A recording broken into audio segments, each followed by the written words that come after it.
Hi hello అందరికీ నమస్తే. చరిత్రలో ఎప్పుడూ జరగని విధంగా తిరుమల తిరుపతి దేవస్థానంలో తొక్కిసలాట జరగడం, ఆ తొక్కిసలాటలో మరి 7 మంది చనిపోవడం, 40 మందికి గాయాలు కావడం మనం చూసాం. చరిత్రలో ఎప్పుడూ లేదు ఈ రకంగా జరగడం.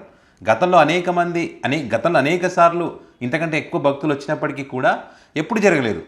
కానీ ఇప్పుడు మొట్టమొదటిసారిగా ఇప్పుడు జరగడం. సో దీనికి సంబంధించి రకరకాల కారణాలు చెప్తా ఉన్నారు. సో దీనికి సంబంధించి ఇప్పుడు ముఖ్యమంత్రి గారు కానీ డిప్యూటీ సీఎం గారు కానీ ఇంకా చెప్పడానికి ఏం లేదు.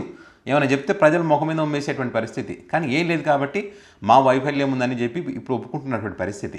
అయితే మరి భక్తులను పరామర్శించడానికి రాష్ట్ర ముఖ్యమంత్రి చంద్రబాబు నాయుడు గారు వెళ్ళినటువంటి క్రమంలో అక్కడ ఆసుపత్రిలో చికిత్స పొందుతున్నటువంటి భక్తులను అనేక విషయాలు అడిగి తెలుసుకోవడం, ఏ రకంగా జరిగింది ఘటన, ఏం జరిగింది, గతంలో ఏ రకంగా ఉండేదని దానికి సంబంధించి చాలామంది మహిళా భక్తులు కూడా గతంలో అనేక సార్లు వచ్చినాం కానీ ఇలాంటి పరిస్థితులు ఎప్పుడు జరగలేదు. లాస్ట్ 5 ఇయర్స్లో గురించి కూడా వాళ్ళు మాట్లాడడం జరిగింది. ఎప్పుడు ఇలాంటి ఇబ్బందులు లేవు, ప్రశాంతంగా వచ్చినాం, దర్శనం చేసుకున్నాం, టికెట్లు కూడా మంచిగానే ఇచ్చారని చెప్పి కూడా వాళ్ళు మహిళలు చెప్పడం జరిగింది. జగన్మోహన్ రెడ్డి అధికారులు ఉన్నప్పటికీ కాదు, అంతకుముందు చంద్రబాబు నాయుడు ముఖ్యమంత్రిగా ఉన్నప్పుడు కూడా మంచిగానే జరిగిందని కూడా చాలామంది భక్తులు చెప్పడం చూసాం మనం. అది పరామర్శించడం అయిపోయిన తర్వాత బయటకు వచ్చిన తర్వాత అక్కడ ఎస్పీ గారిని ఉద్దేశించి మరి చాలా సీరియస్ అయ్యారు. మిమ్మల్ని నమ్మి వదిలేసిపోతే ఇట్లా మిమ్మల్ని నమ్మితే ఈ రకంగా చేస్తారా, మీరు తమాషాలు చేస్తున్నారని సీరియస్ అయ్యారు. మరి ఈ సీరియస్ అవ్వడానికి నిజంగానే సీరియస్ అయ్యారా, లేకపోతే మీడియా ఉందని సీరియస్ అయ్యారనేటువంటి కామెంట్లు కూడా ఇప్పుడు వినిపిస్తూ ఉన్నాయి. ఇంకా అదేవిధంగా డిప్యూటీ సీఎం పవన్ కళ్యాణ్ గారు తనదైన స్టైల్లో ఏం చెప్పాలో తెలియదు కాబట్టి మా వైఫల్యం ఉందని చెప్పి ఇంకా ఆయన స్టైల్ అని చెప్పేసి ఆయన వెళ్ళిపోయాడు. అయితే ఇక్కడ జగన్మోహన్ రెడ్డి తిరుపతికి వస్తున్నాడని కానీ అక్కడ కొంత హడావిడి ఉద్రిక్తమైనటువంటి పరిస్థితులు, అక్కడ ఉన్నటువంటి అధికారులు, మరి అక్కడ ఆసుపత్రులు, పద్మావతి మెడికల్ కాలేజీలో ఉన్నటువంటి ఎవరైతే గాయాలయ్యే వీళ్ళందరూ కూడా బయటికి తీసుకెళ్లేటువంటి ప్రయత్నం చేశారు కూడా ఆల్రెడీ జగన్మోహన్ రెడ్డి వస్తున్నారని చెప్పి. వీళ్ళు ఎవరిని చేసినా కూడా జగన్మోహన్ రెడ్డి బాధ్యత ఉంది కాబట్టి ఖచ్చితంగా అక్కడ జరిగినటువంటి సంఘటనకు సంబంధించి తెలుసుకోవడానికి తిరుపతికి చేరుకున్నారు. తిరుపతి చేరుకున్న తర్వాత నడి రోడ్డు పైన ఆపేశారు జగన్మోహన్ రెడ్డిని.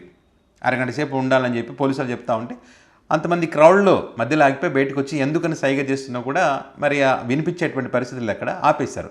మరి జగన్మోహన్ రెడ్డి ఆపితే ఆగిటోడేం కాదు. ఆ బుల్లెట్ ప్రూఫ్ వాహనాన్ని అక్కడ రోడ్డు పైన వదిలేసి నడుచుకుంటూ వెళ్ళిపోయాడు.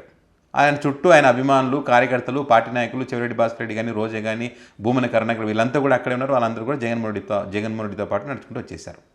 సో ఇక్కడ చూడండి, ఒక మాజీ ముఖ్యమంత్రి ఒకవేళ ఆయన పరామర్శించడానికి రాలేదనుకోండి, చూసారా బాధ్యత లేదు, కనీసం ఇంత జరుగుతూ కూడా రాలేదని చెప్పి కామెంట్ చేస్తారు.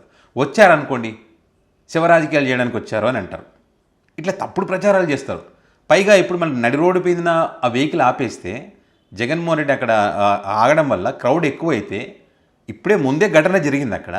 మళ్ళీ ఇలాంటి పరిస్థితుల్లో పోలీసులు ఇంకా భద్రత పెంచాలి.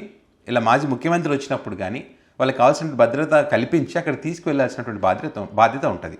ఒక క్షణం కూడా అక్కడ ఆపడానికి వీలు లేదు, క్రౌడ్ ఎక్కువైపోతుంది. ఇప్పుడు అట్లనే కదా అందరినీ వచ్చిన వాళ్ళందరినీ ఆపి ఒకేసారి వదలడం వల్లనే కదా ఘటన జరిగింది అక్కడ. మళ్ళీ ఇక్కడ కూడా అదే రకంగా చేస్తానంటే, సో ఆ రకంగా ఏదైనా జరిగి క్రౌడ్ ఎక్కువై మళ్ళీ ఏదైనా ఘటన జరిగితే అది డైవర్ట్ చేయడానికి చేసినట్టుగానే అనిపిస్తున్నటువంటి అభిప్రాయాలు కూడా ఇప్పుడు వినిపిస్తూ ఉన్నాయి. చాలామంది ఏమంటున్నారంటే ఇంకో రకమైనటువంటి కామెంట్లు కూడా పెడతా ఉన్నారు. అరే బాబా, జగన్మోహన్ రెడ్డిని ఏదో వదిలేయంటారు బాబు, ఎందుకు ఆపుతున్నారు అనవసరంగా, మీరు ఇప్పుడు ఆపారు అనుకో, ఇప్పుడు వదిలేస్తారనుకో, వెళ్ళి హాస్పిటల్కి వెళ్ళి అక్కడ గాయాలను పరామర్శిస్తారు, 2 మాటలు వెళ్ళిపోతాడు. లేదు కనుక మీరు కనుక ఇట్లా వదిలేయకుండా ఇట్లనే ఇబ్బంది పెడితే కనుక ఖచ్చితంగా ఎంతమంది 1,00,000 మంది భక్తులు ఉండని వాళ్ళందరి గాయాలైన వాళ్ళందరినీ కూడా ఇంటింటికి వెళ్ళి పలకరిస్తాడు జగన్మోహన్ రెడ్డి. అప్పుడు అది మీకే కష్టం అని చెప్పి కూడా కామెంట్ చేస్తూ ఉన్నారు. సో కాబట్టి మీరు ఇట్లాంటి పనులు చేసి జగన్మోహన్ రెడ్డిని ఆపాలనుకుంటే కష్టమైనటువంటి పని. ఏది ఏమైనా ఈ ఘటన జరగడానికి మీ వైఫల్యమే కారణం. టీటీడీ పాలక మండలి కానీ, ప్రభుత్వ వైఫల్యం కానీ, ప్రత్యేక బృందాలు ఏర్పాటు చేయకపోవడం కానీ, అందరినీ ఒకటేసారి వదలడం కానీ, ఇవన్నీ మీ వైఫల్యాలు ఉన్నాయి. ఖచ్చితంగా వీటికి సంబంధించి మీరు సమీక్ష చేసుకోండి. అంతేగాని జగన్మోహన్ రెడ్డిని ఆపడం వల్ల నష్టం మీకే. సో ఫైనల్గా అయితే జగన్మోహన్ రెడ్డి నడుచుకుంటూ వెళ్ళాడు, తన అభిమానుల మధ్య, పార్టీ నాయకుల మధ్య నడుచుకుంటూ వెళ్ళాడు. అక్కడ ఎవరైతే గాయాలే వాళ్ళందరినీ కూడా జరిగినటువంటి పరిస్థితులు ఏంటనే దానికి సంబంధించి వాళ్ళందరినీ అడిగి తెలుసుకోవడం, ధైర్యంగా ఉండాలని వాళ్ళకి చెప్పడం. వైసీపీ పార్టీ అన్ని రకాలుగా ఇప్పుడు ఎవరైతే ఉంటారో వాళ్ళందరూ కూడా ఆదుకుంటుందని కూడా వాళ్ళకి చెప్పడం జరిగింది. సో మొత్తానికైతే జగన్మోహన్ రెడ్డి పోలీసులు ఆపినా కూడా బుల్లెట్ ప్రూఫ్ వాహనాన్ని నడి రోడ్డు మీద వదిలేసి నడుచుకుంటూ అభిమానుల మధ్య నడుచుకుంటూ వెళ్ళి మరి అక్కడ గాయాలనేటువంటి వాళ్ళ భక్తులందరినీ కూడా పలకరించడం జరిగింది.